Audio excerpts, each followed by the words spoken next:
नमस्कार, बात तो चुभेगी देख रहे हैं आप। मैं हूँ आपके साथ पूजा।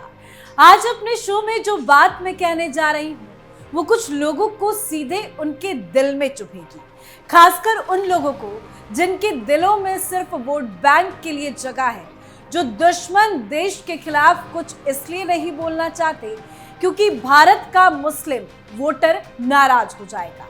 बात तो चुभेगी क्योंकि सेना पर सवाल करने वाले उन राजनीतिज्ञों से हम भी आज सवाल करेंगे और आज की इस कड़ी में हम बात करेंगे चिकन नेक की। तो आगे बढ़ने से पहले हम समझते हैं कि आखिर क्या है चिकन नेक। भारत का नॉर्थ ईस्ट यानी पूर्वोत्तर हिस्सा देश के बाकी हिस्सों से एक बेहद पतली पट्टी से जुड़ा है।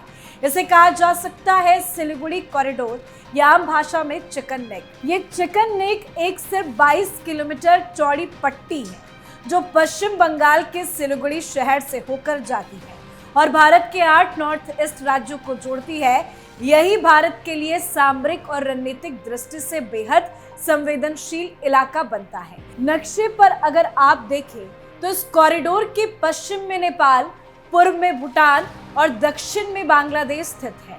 ये कॉरिडोर ही भारत को उसके 7 पूर्वोत्तर राज्यों से जोड़ता है जिन्हें 7 सिस्टर कहा जाता है। अब आप सोचिए, अगर इस 22 किलोमीटर के रास्ते पर कोई हमला हो जाए या दुश्मन इस रास्ते को बंद कर दे तो भारत का पूरा नॉर्थ ईस्ट हिस्सा बाकी देश से कट जाएगा। इसलिए असम के मुख्यमंत्री हेमंता बिस्वा शर्मा ने हाल ही में एक बड़ा बयान दिया। उन्होंने कहा कि अगर भारत बांग्लादेश और म्यांमार के कुछ सीमावर्ती हिस्सों को अपने साथ जोड़ सके तो ये चिकन नेक कॉरिडोर न सिर्फ चौड़ा हो जाएगा बल्कि हमारी सेना की मूवमेंट, लॉजिस्टिक्स और सिक्योरिटी भी आसान हो जाएगी। मान लीजिए अगर बांग्लादेश का रंगपुर या दिनाजपुर का हिस्सा भारत में होता तो भारत को नॉर्थ ईस्ट जाने के लिए एक सीधा और चौड़ा रास्ता मिल सकता था। इसी तरह अगर म्यांमार का चिकन स्टेट या संगाई रीजन भारत में शामिल होता तो भारत मिजोरम और मणिपुर से होकर एक और वैकल्पिक रास्ता बना सकता था जिससे पूर्वोत्तर में सप्लाई लाइन और सेना की एंट्री कभी ना रुकती। बात अगर देश की सीमा की हो तो बात तो चुभेगी उन हुक्मरानों को जिन्हें शायद अपने देश की परवाह नहीं। इस मुद्दे पर जहां राष्ट्रीय स्तर पर चर्चा होनी चाहिए थी, लेकिन दुर्भाग्यवश ये मुद्दा मीडिया के फ्रिज में चला गया। ऐसा क्यों हुआ? इस सवाल का जवाब तब मिलना शुरू होता है जब हम मौजूदा विपक्ष की भूमिका को देखेंगे। राहुल गांधी हो या फिर विपक्ष के दूसरे नेता, वो सेना, सुरक्षा और भारत की सीमाओं को लेकर जरूर बोलते हैं, लेकिन वो बोलते किस दिशा में है ये देखना और समझना काफी जरूरी है। राहुल गांधी ने कई बार सेना पर सवाल खड़े किए। पुलवामा हमले के बाद उन्होंने कहा कि सरकार को चुनाव जीतने के लिए जवानों के खून का इस्तेमाल नहीं करना चाहिए। उन्होंने सर्जिकल स्ट्राइक पर भी सवाल उठाए और कहा कि इसका कोई सबूत दिखाया जाए। ये वही राहुल गांधी है जिन्हें कोर्ट से बार बार फटकार भी लगती है।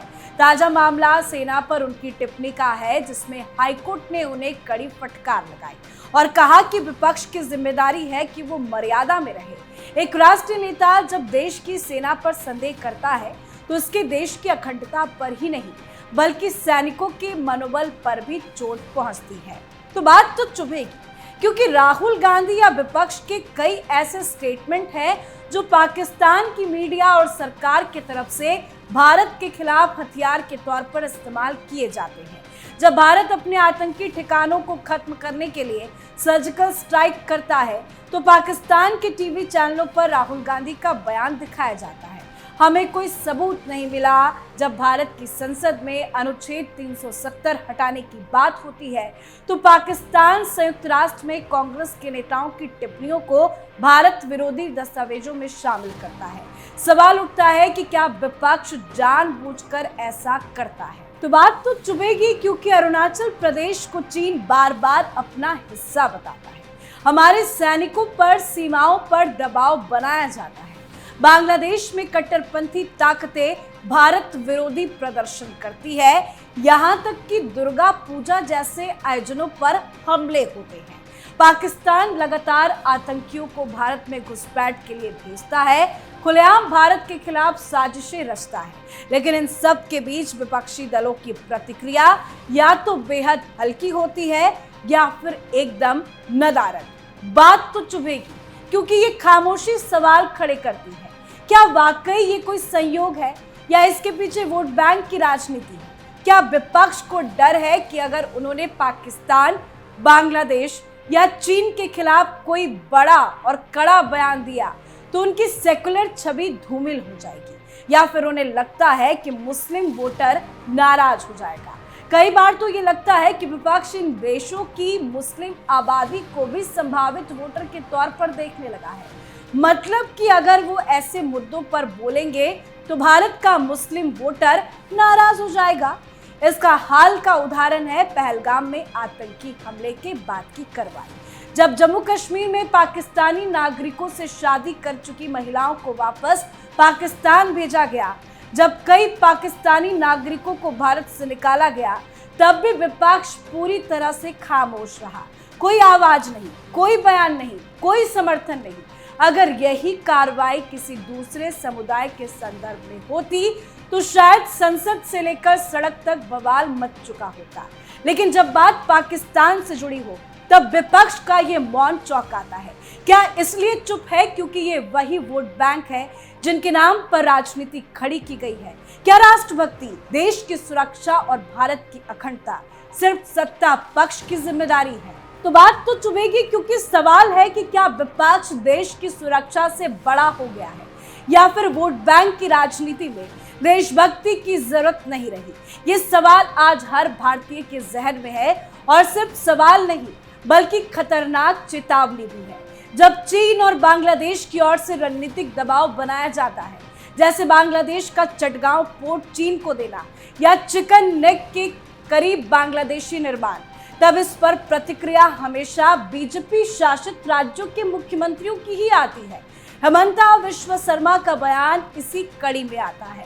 लेकिन कभी आपने कांग्रेस के किसी बड़े नेता को इन मामलों पर आक्रामक बयान देते देखा है?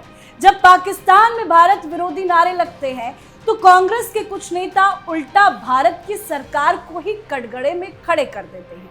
अब सवाल ये उठता है कि क्या भारत में विपक्ष अब सिर्फ एक वोट बैंक के चश्मे से राष्ट्रीय सुरक्षा को देखता है?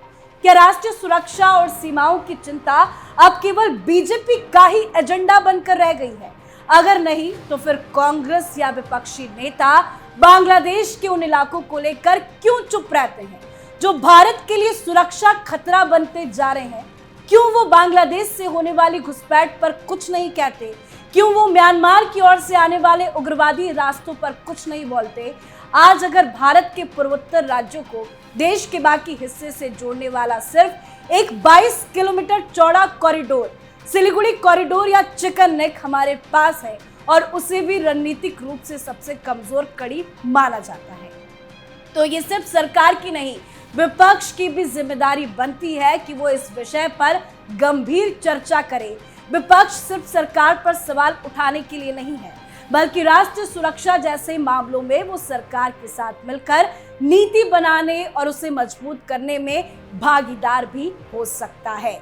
जब सत्ता पक्ष और विपक्ष दोनों मिलकर किसी मुद्दे को राष्ट्रीय सुरक्षा के स्तर पर ले तो उससे दुनिया को एक साफ संदेश जाता है कि भारत की सुरक्षा राजनीति से ऊपर है। यही एक परिपक्व लोकतंत्र की निशानी है। विपक्ष को यह दिखाना होगा कि उसकी भूमिका सिर्फ आलोचक की नहीं बल्कि मार्गदर्शक और सहयोगी की भी है, खासकर तब जब देश की सीमाओं और अखंडता की बात की जा रही हो।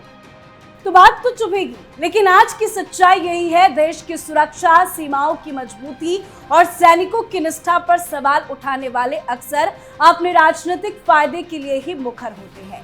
लेकिन जब बात दुश्मन देशों से आने वाले खतरे की होती है तो उनके मुंह सिल जाते हैं।